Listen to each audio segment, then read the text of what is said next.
protest in itself. I think in the end, self-immolation becomes effective in how it is received and the context it appears in and how it's reported on. It really is rare that such an act would provoke political transformation. And so much attention to it as a possibility in comparison to other modes of protest, I think is worrisome. Andrew, thank you very much. Thank you, Bob. Andrew Poe is a professor of political science at Amherst College. Self-immolation may indeed be concentrated in the East, but David Buckles' fiery death this week in Brooklyn was by no means unprecedented here. Just a few years ago, a man who had similarly devoted himself to social justice also took his life. He barely made the news.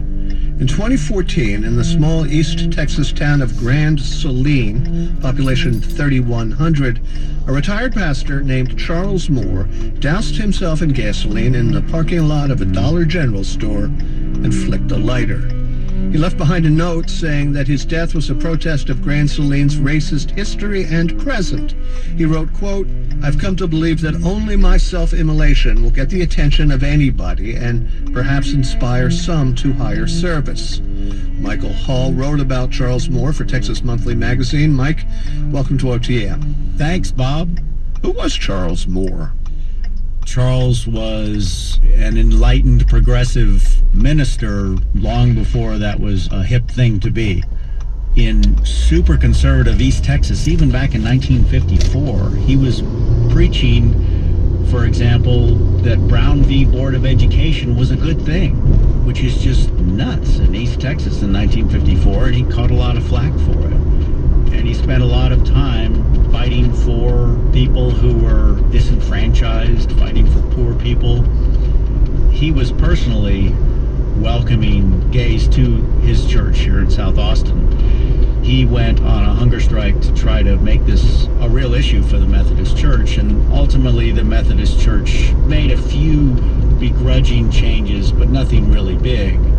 Although eventually, I mean, the Methodist Church, like all churches, has slowly been breaking down some of these walls, and Charles's peers believe that he had a lot to do with that.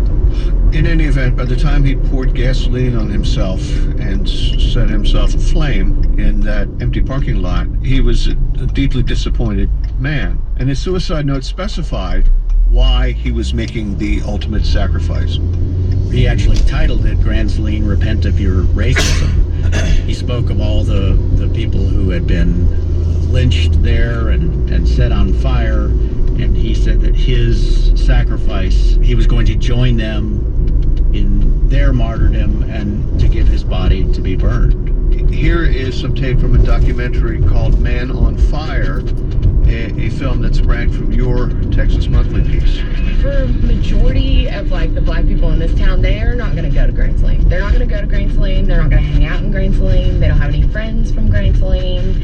And they're just like, they're still racist. The Klan's there, you know, they lynch people there. They don't like you. They're going to chase you out of town. They're going to try to fight you. I mean, like, literally, like, it's like taboo. I remember one time we had a track meet, and the next day, a guy says, "Did y'all see all those monkeys walking around on their hind legs last night?" And it was things like that. You would hear it every day. I probably heard the N-word every day at school. However, Moore's accusations that Grand Saline had a history of lynchings and burnings doesn't comport with actual history, does it? Right. You will see no black people in Grand Saline in 2018. It has this reputation as being this terrible, terrible place for black folks. And Charles grew up there. And so he heard these stories, and there were stories about there's a part of town called Pole Town, and it was said to be a place where African Americans were decapitated and their heads were put on poles.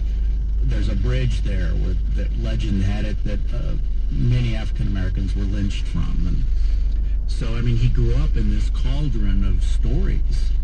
But on reflection, and I went and talked to a bunch of people who would know African Americans as well as some of the local historians in Grand Saline, and There is no record of any lynchings of blacks there. That idea that Grand Saline was this, terrible lynching ground is just not true.